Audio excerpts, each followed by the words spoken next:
जो विवेकानंद जी ने जो बोला है वो बिल्कुल एकदम सही है कि बहुत सारे लोग हैं जो इस पे काम कर रहे हैं, तो एक मॉडल नहीं है, अलग अलग मॉडल हैं और एक मॉडल पॉसिबल भी नहीं है।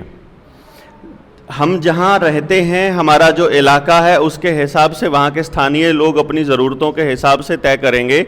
कि उनका मॉडल कैसा होगा। लेकिन कुछ सिद्धांत हैं जिनको ध्यान में रख के कुछ काम करना शुरू किया था और उसके ऊपर लोगों में आमराय बन रही है और वो लोग तैयार हो रहे हैं और इसमें मास भी मोबिलाइज हो रहा है और वो तैयार हो रहे हैं कि हाँ आप बस बताइए कि करना कैसे है। तो उसमें क्या करना है कि जो मेन मुद्दा है जिसको जब कॉमन, जब लाइफ आम लोगों के बीच जब हम जाते हैं तो वहाँ ये आता है कि भाई आप हमें ये बताइए कि हम लोग करेंगे क्या, हम लोग खाएंगे कैसे और हमारा जो एम्प्लॉयमेंट है वो कैसा रहेगा। तो जब हम ये बात करते हैं और उनको ये बताते हैं कि देखिए आपको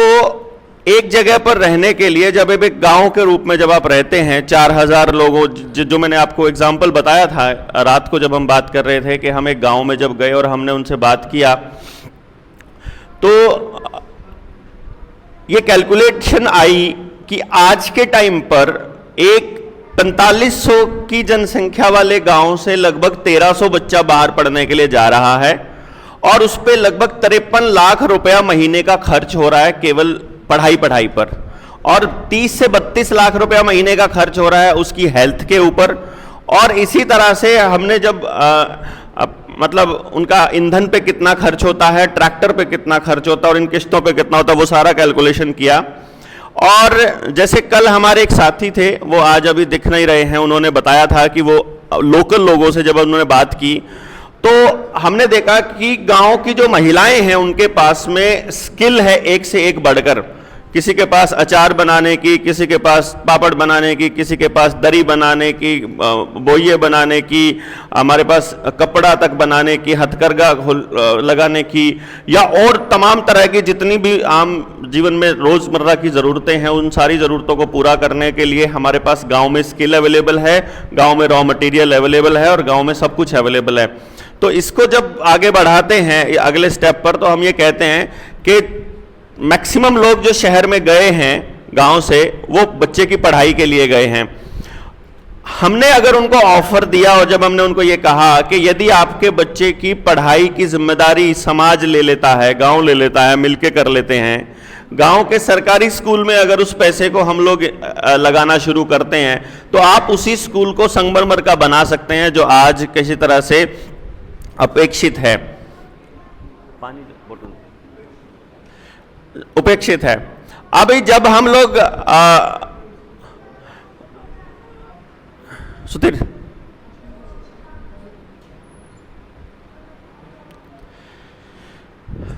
इसको जब हम आगे बढ़ाते हैं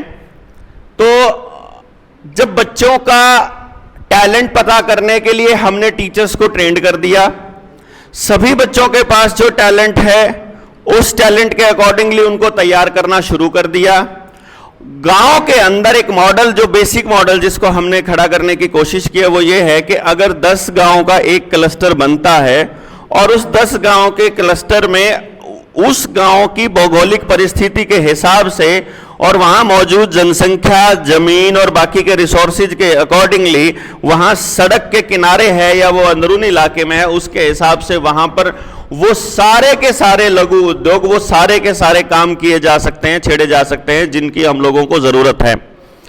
36 बिरादरी का जो एक कॉन्सेप्ट है उसके ऊपर मतलब एक तरह से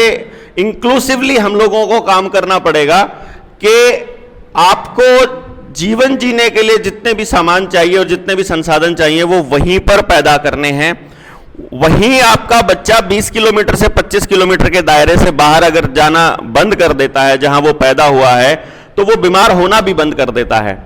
यदि उसको पढ़ने के लिए बाहर नहीं जाना है, यदि नौकरी करने के लिए बाहर नहीं जाना है, तो हम लोग इमीडिएटली उस पोजीशन पर पहुंच जाते हैं जिस पे सुधीर ये कह रहा है कि ये मैनेज्ड कोलैप्स जिसको हम कह रहे हैं कि ऑटोमेटिकली फॉसिल फ्यूल्स का इस्तेमाल मतलब आप 90% तक गिर जाएगा, केवल 5-7-10% ही रह जाएगा यदि ये दो काम नहीं होते हैं। क्योंकि आज आपका जितना भी फ्यूल कंजप्शन हो रहा है वो सारा का सारा अननेसेसरी के ट्रांसपोर्ट पे मैक्सिमम हो रहा है, जिसमें उद्योगों का ट्रांसपोर्ट भी है, जिसमें आपका रोजमर्रा की जिंदगी में आप सुबह से शाम तक दौड़ रहे हैं और जब उसका कंक्लूजन निकालते हैं तो देखते हैं वो अननेसेसरी है, जिसकी जरूरत नहीं है। और जो दूसरी चीजें इसके अंदर ऐड करनी है वो यही है कि खेती को बाकी सारी चीजों का पूरक बनाया जाना अनिवार्य है।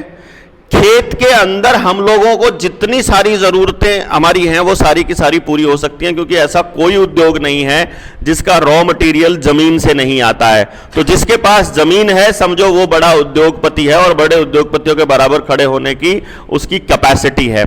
तो मोटे तौर पर हम ये कह सकते हैं कि जब लोगों से हमने बात करी है तो लोग इसके लिए एकदम तैयार हैं। फर्क सिर्फ इतना है कि कौन उनको बताएगा कि किस तरह का काम होगा, किस तरह की इंडस्ट्री की ट्रेनिंग कैसे होगी, अपने हाथ से काम करने का तरीका कैसे निकाला जाएगा, और फिर उसके बाद शिक्षा व्यवस्था कैसी बने, चिकित्सा व्यवस्था। अब मान लीजिए आपको पूरे गांव को स्वस्थ रखना है तो जितनी पैथी हैं, होम्योपैथी है, आयुर्वेदा है, एक्यूपंक्चर है, एक्यूप्रेशर है, नेचुरोपैथी है, इन सारों को मिला करके हमको पूरे गांव में 5 लोग ये चाहिए जिनकी जानकारी हो, जो बाकी लोगों को जानकारी दे सके।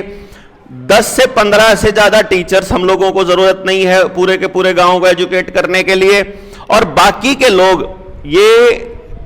एक तरह से कंक्लूजन भी है रिसर्च का कि करीब करीब किसी पॉपुलेशन का 15% के करीब, 2-4% ऊपर नीचे हो सकता है, 15% के करीब पॉपुलेशन ऐसी होती है जो पढ़ने के लिए बनी है, जिसका काम है रिसर्च करना और रिसर्च के बाद में निकाल करके समाज को देना कि इतिहास में ऐसा हुआ था,